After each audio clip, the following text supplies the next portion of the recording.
Good morning, you handsome lot. Well, I wasn't really going to do this video, and I thought, well, you know what? It could be a little bit of a good video if you're having this problem.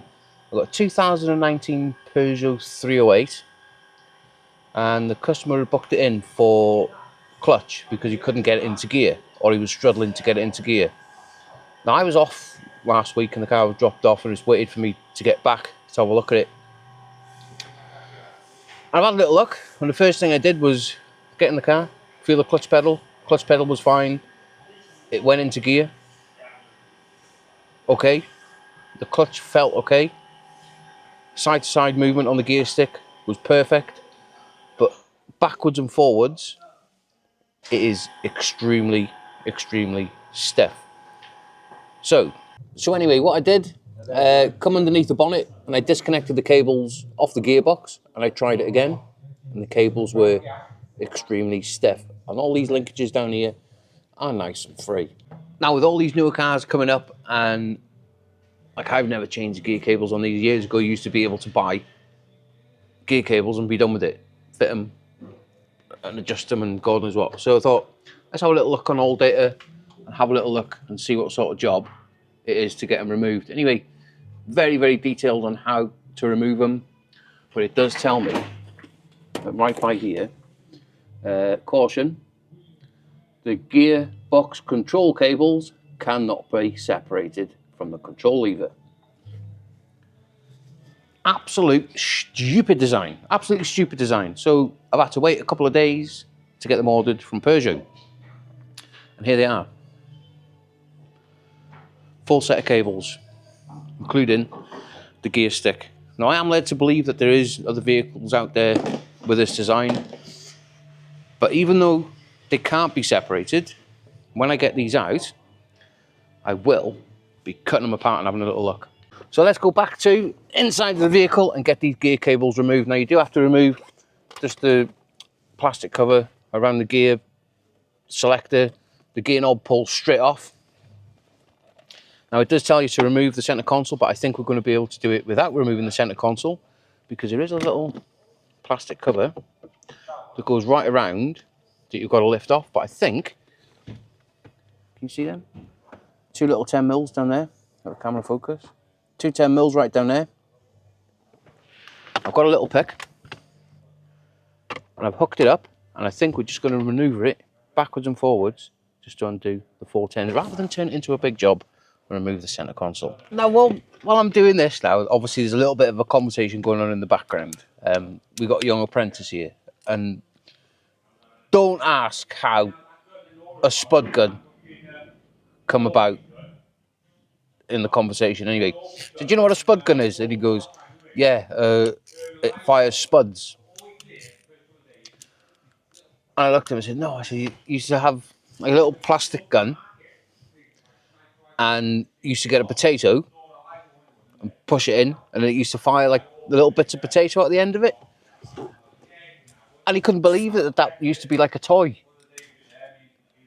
You know what? Little things like that, it takes you back down memory lane, doesn't it? You know, and them little red caps that you used to get in the run round, oh, brilliant they were. If you can remember any old toys, let me know in the comments, all the stuff that you used to play with, or, you know, yeah, drop a comment below. Right, I've got one more little bolt to take out. It's going to be a little bit fiddly. Right, well, all them 4 bolts now, well, nuts, should I say, are off that gear selector. And that is all loose. Let's take the vehicle up. No, we don't need to take the vehicle up. What we need to do is disconnect the gear cables off the gearbox and the little support bracket with it. Rather than me just showing you on the car, it's very simple to do. Get a little pick. Well, what I use is that, and that goes underneath the ball, and it just flips them up. Very good for doing that. There's a little e-Torx, whatever size that is, an E40, 45, I don't know. Then that should just slide off the gearbox. Everything now at the top is done. We've got to take the vehicle up in here. We've got to get somehow the heat shield off. Don't know whether we're going to try and take the exhaust off, just slide it back, make a little bit of room, or I don't know whether we can just drop it down a little bit just to make it squeeze past. But yeah, that's where I'm up to. And of course, to get the belly pan, to get the heat shield off, I'll take a belly pan off because that one bolt is just by there. If they just made that plastic trim, without that bit there, it would have been so much easier. Never mind, never mind. Right, let's get cracking and get this off. Right, well what I've done, I've just disconnected the knock sensor out of the exhaust. Be careful, because it can pull the threads, so just be careful doing that. Drop the heat shield down. I've disconnected the exhaust, as you can see. And I haven't taken it off completely, I've just pulled it back. Because to take this off, believe it or not, you've got to cut the exhaust. But we're not doing that, so we're just going to leave it dangling there. It's not going to cause any damage to the vehicle whatsoever. And that has allowed us access to be able, hopefully,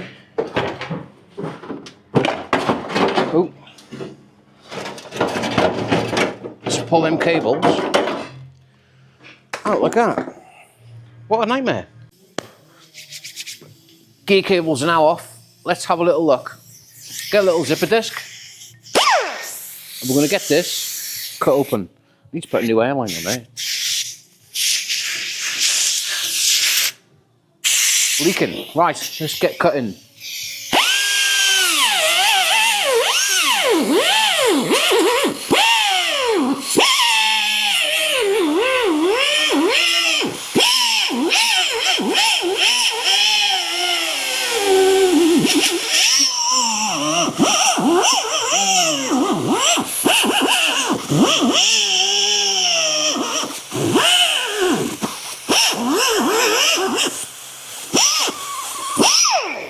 Right, it's going to take me a little bit of a while. Let's give it a little bit of a skipperoonie and I'll get this cut open. After a couple of minutes, I have got it opened up. We use a bit of a pry bar and just ronged it open. Disconnected the cables, and it is definitely the cables that have failed. But hey, what an absolute stupid design, eh? Stupid. There's nothing wrong with it. Could have just a couple of screws, took the bottom off. Let's remove that cable. Let's change that cable or that cable. But that's just me. What do you lot think? With them old cables out, we can now get the brand new ones. Do not unplug this. Need to leave that in because that is for adjustment purposes when we put the cables back onto the gearbox. And also these, leave them little yellow tabs in.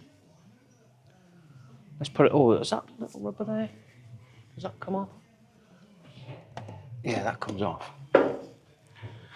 Don't need that. Let's get these gear cables now offered back up to the chassis. And just be careful, remember that little plastic trim from the beginning? Make sure that that's in the middle, because if it's too far one way or the other, you won't be able to get it aligned up. With a little bit of magic, everything now underneath is pretty much put back together. The exhaust back on, heat shield. Always give it a little bit of a tap and make sure that it's rattling. Because some of these, sometimes when you disturb them, they're never right, because you just twist them out of shape. But anyway, all I've got to do now is just put the belly pan back on, then we can drop the car down, set the gear cables up. I tell you what, I've had to take my jumper off, you know, it's awfully mild. I hate this weather. It turns everything into like a swimming pool. The floors, toolboxes get covered in damp and ugh. Anyway, we've got it bolted back up to the gearbox and we've pushed our balls on. What we're going to do is remove these yellow clips, both of them. Put them out of the way. Let me put my torch back there for you. And then we're going to push them little clips down, both of them, if they will. Yeah, that is both down. A little bit like that. And this side is set up because it'll only go on one way. If you go into the car now,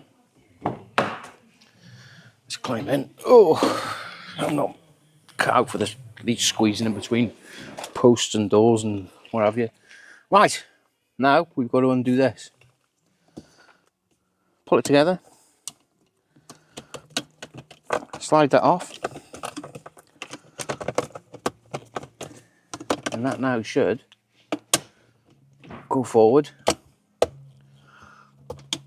can. It's a bit bloody fiddly, that is, I'm not going to lie. Oh, let's get it out of the way. I'm sure it says somewhere in the manual you've got to break it.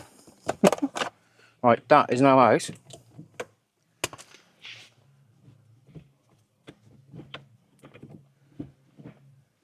Gears are now all set up. All we've got to do now is get this car back together. Honestly now, probably the worst part about doing any jobs, whether it be a gearbox or anything like that, is moving the battery tray and all the wires out of the way. Oh, it's just an absolute faff, innit? It is an absolute faff, like. But no drama, we'll get it back together somehow, in a fashion. But yeah. Alright, let's get all this battery tray put back together so we can get this vehicle started. Ta-da! Magic! Everything is back together as it should be. Let's get in the car, give it a big start. Now I have put all the trim back together. The gear knob, just got to give it a good clank and it'll go on. As long as we've got first and reverse, all the other gears are going to be okay. Well, it's definitely a lot easier. First, moving forward, let's put it into R for race mode. And we're going backwards. Right, let's take this vehicle out for a little bit of a test drive, because the last thing I want to do is give this car the customer back without checking the clutch for slip and stuff like that, because it was booked in for a clutch replacement and I don't want to give him the car back. How do we turn these? Press a button for this, press a button for this. What does it matter with, on the, like the old cars, a dial, bang, a slider, bang, press this, press that. That's such a distraction. But anyway, as I get distracted. But anyway, as I was saying, I don't want to give this car back to the customer if the clutch is slipping or got a bit of a judder or anything like that. So I'm going to take it down the road now and give it a little bit of a test-a-rooney. As suspected, the car is driving absolutely perfect. Put it in third gear, well, selecting gears beautifully like a brand new car. Third gear pull is always a good test. On the clutch, driving absolutely perfect. I'm happy with it. Let's get back to the workshop. And there we go, back to the workshop. Car drives perfect, gears selecting as it should do. I'm happy, I'm sure the customer's going to be happy. Probably a little bit cheaper than having a clutch. Or is it? It's probably going to work out about the same price. But anyway, I hope this video helps you out. Might help you diagnose sticky gears on a Peugeot 308. It might not. Or you might watch it for a little bit of enjoyment. But anyway, nevertheless, if you've liked the video, please do not forget to hit that like and subscribe. I have got a nice little video dropping soon. It might be at the weekend, it might be the weekend after. A nice little job. Remember me putting an engine in my little rally van? Well, the engine's got to come back out for a little bit of servicing and timing chain replacement, but it's not. But I'm going to be here on a Saturday and Sunday, peace and quiet, having a bit of chill time. But anyway, if you've liked the video, please don't forget to hit that like and subscribe, and I will definitely see you on the next video. Take it easy, and let's get it started.